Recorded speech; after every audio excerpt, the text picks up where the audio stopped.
Bonjour, déjà. Je voudrais commencer cette dernière présentation par une question. Qui parmi vous s'est déjà retrouvé en formation et s'est dit « Mon Dieu, qu'est-ce que je fais là ?» Ok, donc il y en a quand même quelques-uns. Okay. Autre question, je sais que parmi vous, il y a des managers, des RH, des formateurs. Qui parmi vous a déjà envoyé un collaborateur en formation en se disant « Bon, on verra bien ce que ça donne ». Les autres mentent ou Ok. Bon, vous êtes d'accord avec moi, c'est pas un sentiment très agréable de devoir faire ça. Je suis moi-même formateur et j'interviens régulièrement en inter- ou intra-entreprise sur différentes formations, dont notamment Prési. Et il m'est arrivé un jour cette petite histoire, donc je forme un commercial à l'outil Prési et à la fin de la formation, il vient me voir et me fait « Ah, c'est super, si je vais voir mes clients avec un iPad et un Prési sur cet iPad, je suis sûr de marquer des points par rapport à mes concurrents qui arrivent avec 100 slides PowerPoint à débiter. Par contre, c'est bête, je ne le ferai pas. » Moi qui vais passer la journée à expliquer comment marche Prési, mais pourquoi tu ne le feras pas? Et là, il m'explique que dans sa boîte, ce ne sont pas du tout les commerciaux qui font les supports de presse, c'est le service marketing, et que le commercial n'est là que pour rédiger, donner le discours en rendez-vous. Et donc, ce n'est pas du tout lui qui sera amené à faire le support. Est-ce que vous voyez là, du coup, où est le problème? Pour moi, il est là.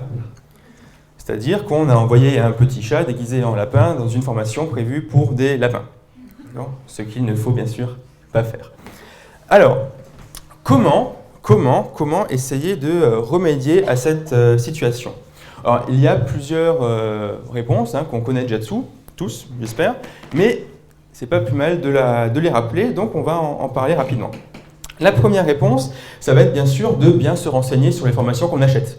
C'est peut-être un peu le niveau 0, mais il faut le faire. Sur les formations qu'on achète, mais aussi sur les métiers de son entreprise, pour savoir exactement qui fait quoi. Ça, c'est quelque chose de très général, et typiquement, c'est l'exemple de mon commercial. Le deuxième point va être plus le rôle du manager, bien identifier les besoins en formation de ses collaborateurs. Encore une fois, c'est très général ce que je dis, et je pense que vous en êtes convaincus, mais ça fait pas mal de le rappeler. Le troisième point, c'est quoi? C'est peut-être, et certaines boîtes le font, de plus en plus de boîtes le font, proposer un catalogue de formation à ses collaborateurs directement. Parce qu'au final, ce sont bien les collaborateurs qui savent le mieux sur quel axe de travail il serait bon qu'ils s'améliorent. Donc voilà les trois points qu'on a, nous, un peu identifiés. Mais aujourd'hui, donc, si vous êtes là et si je suis là aussi, c'est pour vous parler d'un point un peu différent qui est la formation intégrée. Alors, la formation intégrée, c'est quoi? La formation intégrée, c'est un processus de formation qui a lieu sur le lieu même du travail, avec les outils du travail et donné par le staff encadrant de l'entreprise, les managers. De façon plus claire, la formation intégrée, c'est quoi? C'est les managers qui forment les managers. Ça, dans un souci de motivation, on parlait de neurosciences tout à l'heure.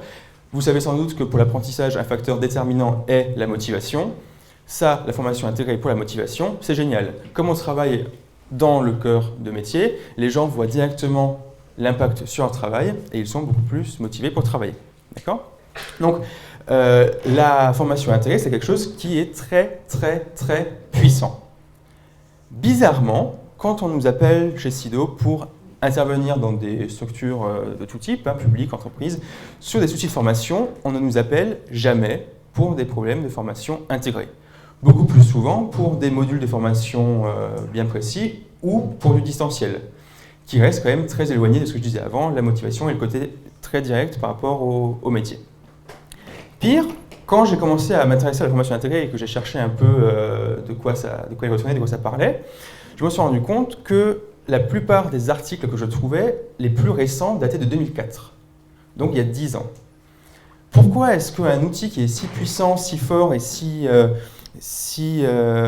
répond si bien à des problématiques actuelles n'est pas plus utilisé, n'est pas plus suivi? J'ai réfléchi, je me suis dit pourquoi est-ce que ça ne marche pas? Et là encore, on a identifié 3 freins à l'intégration de la formation intégrée en entreprise. Alors, le premier frein, c'est un frein très culturel, très structurel, c'est que l'entreprise n'est pas du tout faite pour ça. Alors, on aime beaucoup la formation en entreprise, on adore ça, on pense vraiment, et je pense qu'on le pense à juste titre, que c'est un moteur d'innovation, de pérennité dans la boîte, la formation, c'est génial. La formation, oui, mais la formation avec objectif, c'est-à-dire qu'on alloue tant de temps à tant de personnes avec tel budget pour apprendre telle chose précise avec tel objectif à la fin. Imaginez apporter la notion d'une formation qui serait diluée dans le temps de travail, qui aurait lieu de ça, de là, et qui en fin de compte prendrait la place d'un vrai travail productif, on n'est pas vraiment prêt pour ça à l'heure actuelle. En tout cas, on ne pense pas l'être. Premier frein, donc, culture de l'entreprise. Deuxième frein, ça va être le rôle même du manager. On n'est pas du tout là pour épiloguer ce qu'est un manager, ce qu'est un bon, un mauvais manager, mais de base, sur la feuille de poste du manager, il n'y a pas forcément marqué « former les gens ». Et c'est normal, ils ont déjà un boulot bien rempli, les managers. Donc ils n'ont pas forcément le temps de le faire, et en plus, ils n'ont pas forcément les compétences requises. Il arrive, c'est de plus en plus rare, mais il arrive que des managers managent des gens, donc ils ne comprennent pas le métier. Typiquement, moi, ça m'est déjà arrivé de travailler avec des développeurs informatiques qui étaient managés par quelqu'un qui sortait d'école de commerce et qui n'avait jamais écrit une ligne de code de sa vie. Donc comment est-ce qu'une personne comme ça pourrait former des développeurs à évoluer? Troisième frein, parfois, on n'ose juste pas, et c'est encore une fois peut-être un peu culturel de l'entreprise, on n'ose pas dire qu'on a besoin d'un coup de main ponctuel sur un sujet précis. C'est-à-dire, moi, en tant que salarié, si je suis à ma place et que j'ai une tâche à accomplir, c'est parce qu'on estime que je suis bon à cette tâche-là. Si je vais voir mon manager et je lui dis « écoute, j'aimerais bien me faire accompagner par Robert sur ce sujet-là parce qu'il est quand même vachement bon », on peut avoir peur d'être pris pour pas aussi bon qu'on est. Donc ça, ce sont un peu les trois freins qu'on a identifiés et qui sont là, qui sont là et qui bloquent un petit peu l'entrée massive qu'on voudrait pour la formation intégrée. De là, on s'est dit, bon, qu'est-ce qu'il faudrait faire pour justement amener la formation intégrée dans l'entreprise? Et là, je vais vous demander, c'est une vaste question, mais d'essayer d'y répondre avec moi, là, maintenant, tout de suite. Alors, vous n'êtes pas venu là pour ça, je pense que vous êtes fatigué, c'est le matin, tout ça, mais on va le faire quand même, c'est pas grave. Et donc, la question c'est justement comment faire, je viens de le dire, la question, comment faire pour intégrer la formation intégrée de façon efficace dans l'entreprise? Et donc, pour répondre à cette question, je vais vous demander de faire quelque chose qu'on n'a pas fait depuis longtemps, qui est d'imaginer. On va imaginer, on va penser, et pas imaginer n'importe comment, mais on va imaginer en fait comme quand on était gamin, tout petit, qu'on jouait avec une voiture de course. La voiture de course devenait vaisseau spatial, puis étoile filante, parce que de toute façon, là où on va, on n'a pas besoin de route. Donc, je vais vous demander d'imaginer. Pour ça, je vais vous demander de fermer les yeux, tous. Fermez les yeux. Ok, vous jouez le jeu, c'est parfait. Alors, on va imaginer sans aucune contrainte, ni de temps, ni de budget, ni de logistique. On n'a absolument aucune contrainte. Personne n'a le droit de vous dire « oui, mais ». Surtout pas vous. Vous n'avez absolument pas le droit de vous dire « oui, mais ». Et donc là, les yeux fermés, libérés de toute contrainte, vous allez essayer d'imaginer une action qui, dans votre entreprise ou de façon très générale, permettrait de mettre en place de la formation intégrée. Pensez-y une minute ou deux et on en reparle.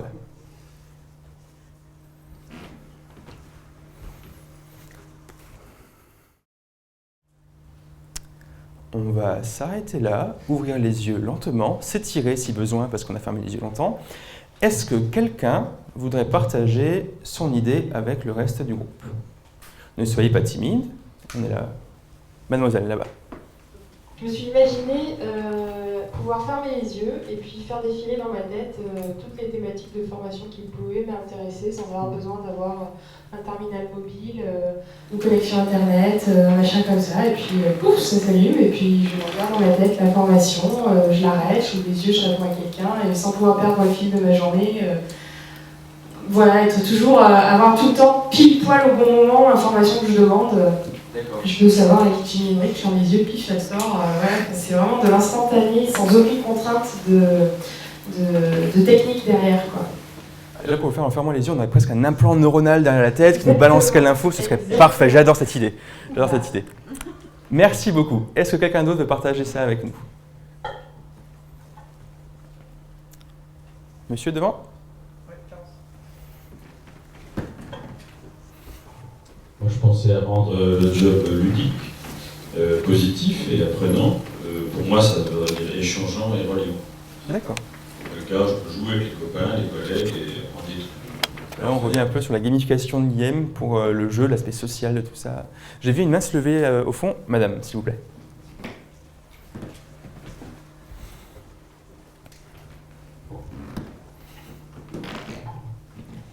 Bonjour. Bonjour.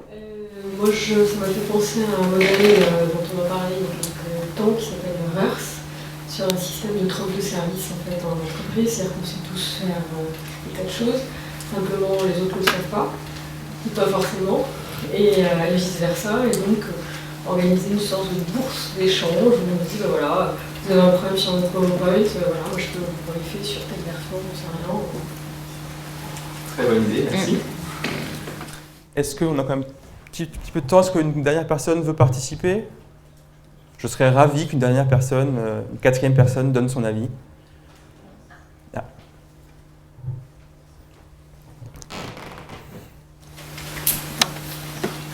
Bonjour, je m'aperçois que, d'une certaine manière, comme les interventions, je suis partie de l'utilisateur.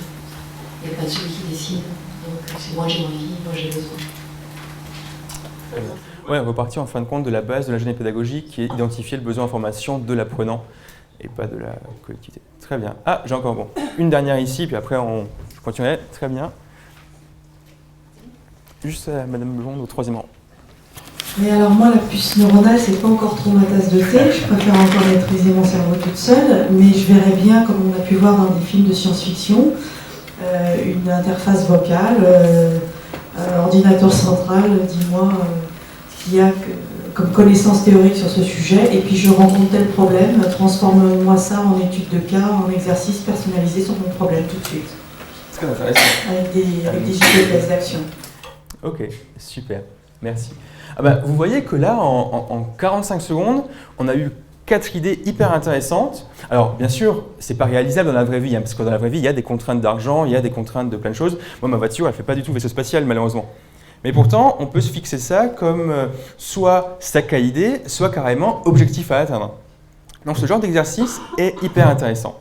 On l'a fait, nous aussi, chez Sido, donc on s'est posé un petit peu, on s'est dit, bah, qu'est-ce que pour nous serait une façon efficace, la meilleure façon pour intégrer, intégrer de la formation intégrée au sein même de l'entreprise. Et du coup, on a relevé quelques points que je vais partager maintenant avec vous.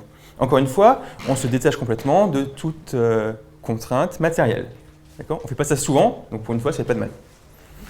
Alors, le premier point qu'on a évoqué, c'est le rôle du manager. Le manager ne doit plus être en tout cas celui qui prescrit ce qu'il y a à faire. Mais il doit devenir un peu l'entraîneur de foot, le motivateur, celui qui arrive à relier les compétences individuelles pour faire avancer le collectif. Ça, c'est ce que pour nous serait un bon manager. C'est donc lui qui va définir, qui va voir, qui va sentir qui a besoin de quoi. D'accord ? Pour justement s'améliorer au point de vue personnel, mais aussi pour faire avancer l'équipe. Ce n'est pas lui pour autant qui va former les gens. Mais c'est bien lui qui va identifier de façon très, très, très précise et pointue qui a besoin de quoi. Ça passe par quoi ? Ça passe par une connaissance parfaite de ses collaborateurs. C'est peut-être bête à dire, mais encore une fois, on se détache de tout.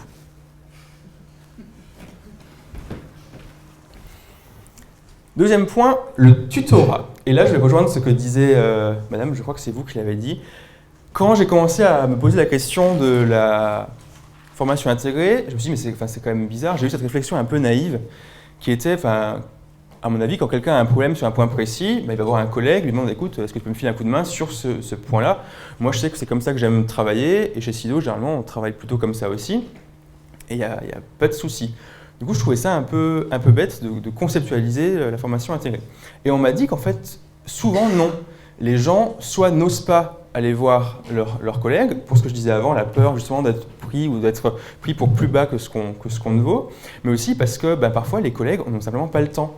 Ils n'ont pas le temps, ils ont tous un métier, une fiche de poste très chargée, et n'ont pas du tout le temps de faire ça.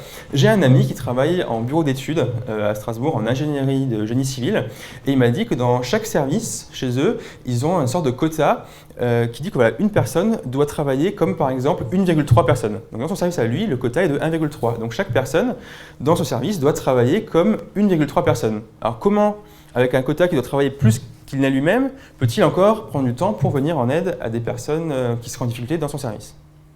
Et du coup, c'est là où on se dit, pourquoi ne pas pousser à fond le concept de tutorat et identifier dans chaque service, dans chaque structure, des gens qui savent, qui ont une expertise sur un sujet précis. Je sais que si j'ai un problème avec ça, avec mon PowerPoint par exemple, je dois aller voir Henri, je dois aller voir Juliette, je le sais. Et cette personne-là, dans son temps de travail, a prévu un créneau, alors pas une demi-journée complète le lundi matin, c'est pas ça qu'on dit, c'est plutôt dans son planning de poste, c'est qu'il peut se dégager un petit peu de temps pour accompagner les autres. C'est l'idée de ne plus travailler comme 1,3, mais comme 0,8 peut-être. Et que ces 0,2 qui restent participent à la cohésion, au travail, à la productivité de l'équipe complète. Pour moi, en fait, le tutorat, c'est un peu ça. Il y a celui qui doit apprendre, d'accord ? Celui qui a l'expertise. Alors, celui qui a l'expertise donne l'expertise à celui qui apprend. Celui qui apprend permet à celui qui a l'expertise de voir son travail d'un œil neuf. Et tout ça se fait sous le regard aimant du manager.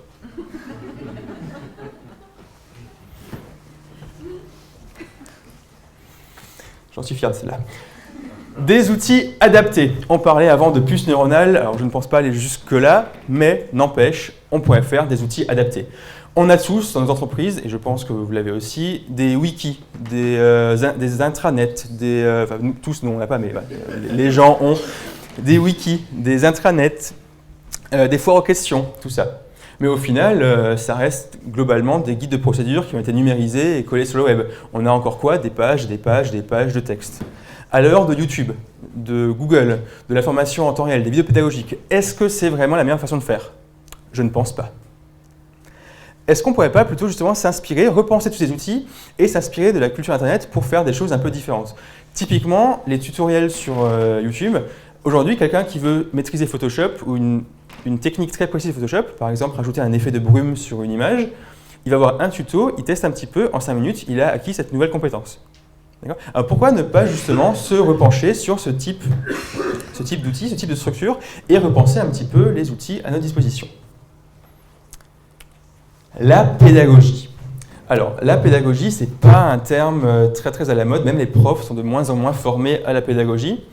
Et pourtant, ne serait-il pas intéressant de former les managers à la pédagogie? Dans notre idée, où le manager serait là pour accompagner, pour identifier les besoins, pour faire en sorte de prescrire la formation ou le suivi qui ferait que le collaborateur le lundi, qui avait des difficultés le lundi, sera meilleur le vendredi. Est-ce que là, le manager n'a pas presque un rôle de professeur qu'il serait bon de former à la pédagogie? Donc on s'est dit que ce serait pas mal peut-être de former les managers à la pédagogie. Et enfin, mon dernier point, je vous l'ai dit, on n'est aucune contrainte, on est dans un monde un peu irréel, dans notre bulle, là aujourd'hui, dans cette salle. Dernier point, et si on redéfinissait carrément l'entreprise?